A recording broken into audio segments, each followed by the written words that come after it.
I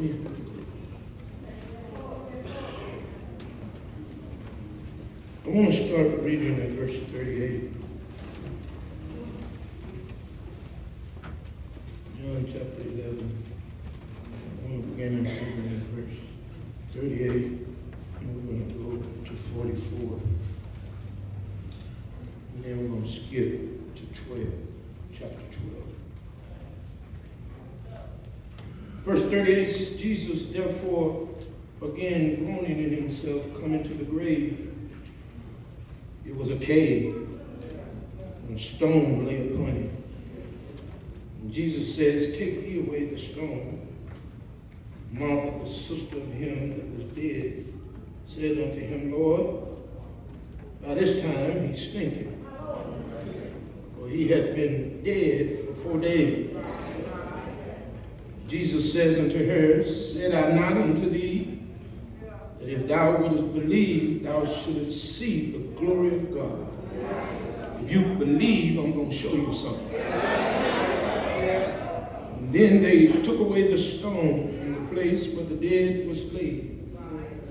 Jesus lifted up his eyes and said, Father, I thank you that thou hast heard me. And I knew that you hearest me always. But because of the people which stand by, I said, that they may believe that thou hast sent me. And when he thus had spoken, he cried with a loud voice, Lazarus, come forth. And he that was dead came forth. He's bound hand and foot with grave clothes, and his face was bound about with a napkin. Jesus says unto those grave clothes, loosen and let him go. Now here's the part I want you to see.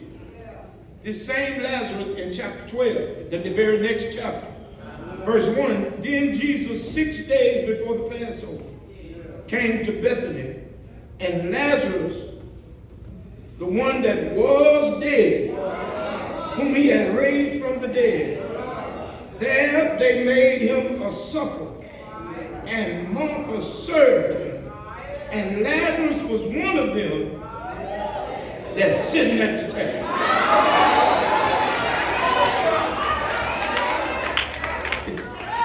A few verses ago, he was dead. A few verses later, he's sitting at the table.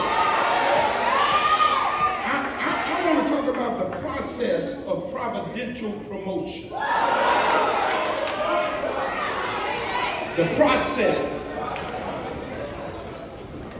of providential. If this ain't a providential promotion for somebody that was dead, and a few verses later, he's sitting at a table that he's supposed to be sitting at. I'm talking to somebody, I don't know who you are. As we climax our men month, there are some of you that are dealing with dead, but seemingly a dead situation. You done prayed and prayed, you done cried and cried, you've done all you could possibly do, and it just seemed like you just beating a dead horse. But God told me to tell you, don't close the book. Because there is a providential promotion with your name on it.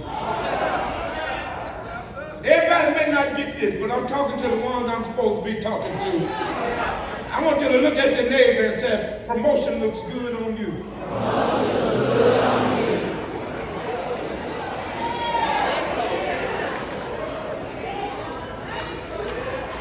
And I'm not just talking, I am talking about all kinds of promotions, but I'm not just talking about promotions that bring you more money. I'm talking about promotions that bring you more favor. I said I'm talking about promotions that bring you more favor. I'm talking about promotions in the eyes of God. Promotions that man cannot see.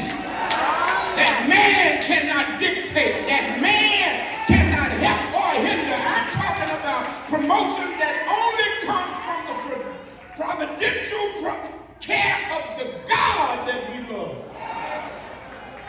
Are y'all ready to ride? Y'all ready to ride? John, one of the books of the four Gospels, the first divisions of the New Testament Gospel. Matthew, Mark, Luke, and John. Matthew is a regal gospel. It is the gospel that points out the fact that Jesus is King of Kings, Lord of Lords. Mark is the straightforward gospel. He doesn't really go through genealogy of Jesus Christ, but he jumps straight to the power, providence, protection of our God. Luke, the physician, is the gospel that emphasizes his servitude. He speaks of Jesus as the servant, king, the son that's given to us as a servant to mankind. But John is the gospel that represents this eternal truth, allows us to peep into the mind of God, to see God differently. The way John writes is one who is close to Jesus, and you do know John is Jesus' boy. He's been close to him all the time. It was John that laid his head on the chest of Jesus at the Lord's Supper. It was John at the table that Peter and Jesus said, somebody's here is going to betray me. Whatever you're going to do it quickly. Peter said, tell us who it is. Jesus, no, Peter, I can't tell you because you got a habit of cutting people's ear off. And you pull your switchblade. And Pete leans over to John and says to John, you ask him. You his boy. If you ask him who it is, he'll tell you because you his boy. John, y'all know John. John is the one that he took everywhere. Everywhere he went, he took Peter, James, and John. He always had John with him. John is also beloved of Christ, so much so that at Calvary's Hill, there are no other disciples that will be seen. They were all hidden. It is John and the women that are standing at the foot of the cross. And Jesus looked at John, and John looked at Jesus, and Jesus looked at his mama, and Jesus said to John, behold, that's your mama now. And mama, behold, that's your son. They were close because nobody would give, Jesus wouldn't give his mama to just anybody. He gave his mama to somebody that you wouldn't give your mama to anybody. I would not leave my mama in the hands of just anybody. It would have to be somebody that I really trust. I'm telling you, we have a reason why we ought to listen to John. We have a reason why we ought to listen to John. It is John who eloquently writes to us. He brings to us 7 miracles in the book of John. He mentions the miracle of water to wine. This was a beautiful miracle. He mentions the miracle of John, the healing of the nobleman. That's in John 4. Water wine is in John 2. John 5, he mentions the healing of the paraplegic man. In John 6, he mentions the feeding of the 5,000. All through the book of John. In John 6, he also talks about the Peter walking on the water. In John 7, he heals the blind man. In John 9, he heals the blind man. John 11, he raises Lazarus from the dead. The book of John is filled with the miracle working power, and they are signs to each of us. They are miracles that render to us another characteristic of God. For instance, when he turns water into wine in John chapter 2, when he turns water into wine, it wasn't so they could get drunk. It wasn't so you would have an excuse for you to drink. All the slush heads that said nothing right there. Your whole whole crew got quiet. They rolled their eyes at your pastor. They telling you the one that partake in libation. Let me tell you what the miracle was for. It was a wedding, and the only people that were at the wedding was the family or dignitaries.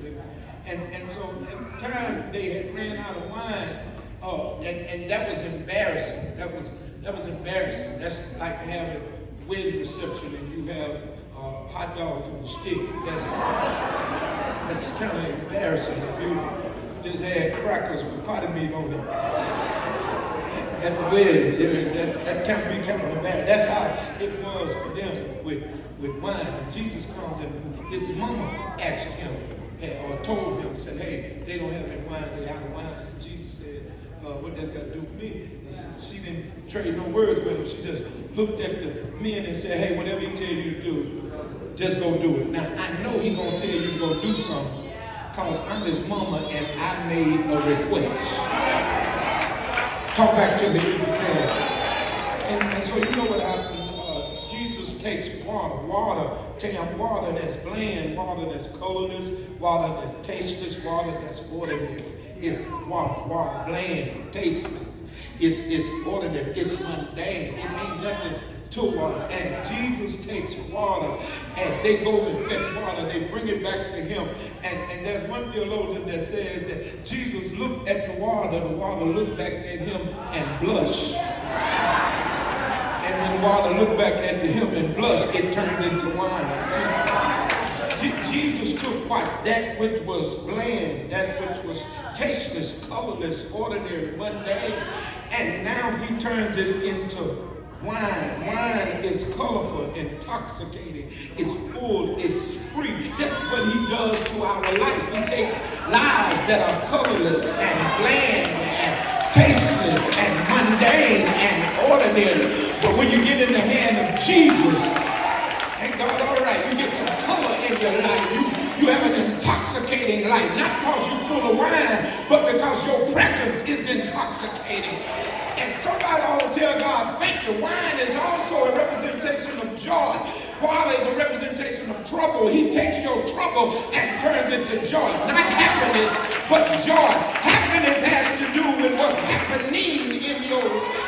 But joy is something that comes from the inside. It's when the hands of God is laid upon your life. So in spite of what you're dealing with, you can still have joy if you got Jesus. And somebody here ought to be able to testify, this joy I have, the world didn't give it to me, so the world can't.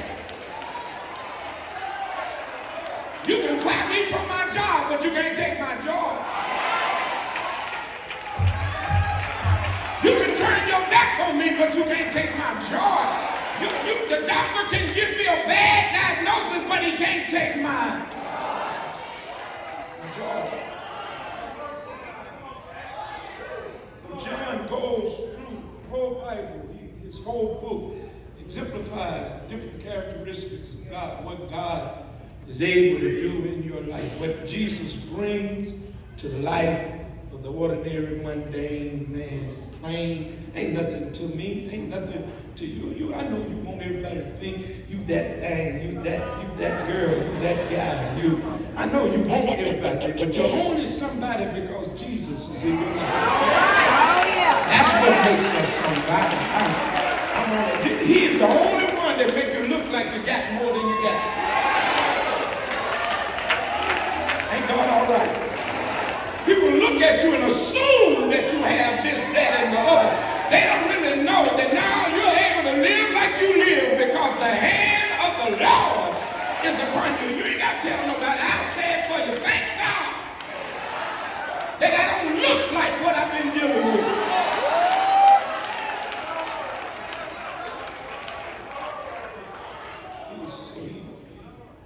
John is littered with miracles, but then it's also littered with 7 I ams. As he's trying again, John tries his best to get us to see into the mind of God. And so in John chapter 6, he says, I'm the bread of life. John chapter 8, he says, I'm the light of the world. In John 10, he says, I'm the door. In John 10 again, he says, I'm the good shepherd. Thank God, all right. Somebody know that if he's your shepherd, you don't have to want for nothing. When the 23rd Psalm says, the Lord is my shepherd, I shall not want, it doesn't mean you won't have a desire. The word want there means be in lack. It's saying that with Jesus as your shepherd, you will never be in lack. You don't know when to shout. It means I have even when it don't look like I have. When it doesn't look like I have a friend, the Lord said, you'll never be in lack. I'm your friend that sticks closer to you than a brother. When it looks like you don't have a doctor, he says, I'm your doctor. I heal your mind, body, and your soul. In John chapter 11, he says, I'm the resurrection and the life. In John 14, he says, I'm the way, the truth, and the life. In John 15, he says, I am the true vine. Thank God, all right. Everything you need from me, stay connected. I'm a branch. He's the vine. If I stay connected to the vine, I always have what I need. Look at somebody and tell them, I'm going to stay connected to the vine. It's the book of John, my brothers and sisters, and here we are again. John gives us a beautiful story that I think we take for granted sometimes. See, Lazarus is not the only one that died. You're not the only one been in a dead situation. You're not the only one that feel like you're living with dead dreams and dead finances, dead resources, and dead friends and dead families. I'm talking about they're physically living, but when you need them, they act like they're dead emotion. You ever see how folk lose intensity when it comes to helping you? When they have all this fervent energy, when it comes to you helping them, when it comes to something for them, they talking about, we gonna do this, I knew you was gonna be, and if you help me, we gonna make it out of this, and we gonna overcome this, and we gonna come, because we more than come. When it comes to them. But then when you're the one that needs the help, child, I don't know about this one. I don't know. You've been dealing with this a long time. We might just have to hang this one up and just move on, let it go and move on. It's amazing. But with the Lord in my life, if you don't get nothing else, hear this today. You got to learn how to encourage yourself. When you find yourself in dead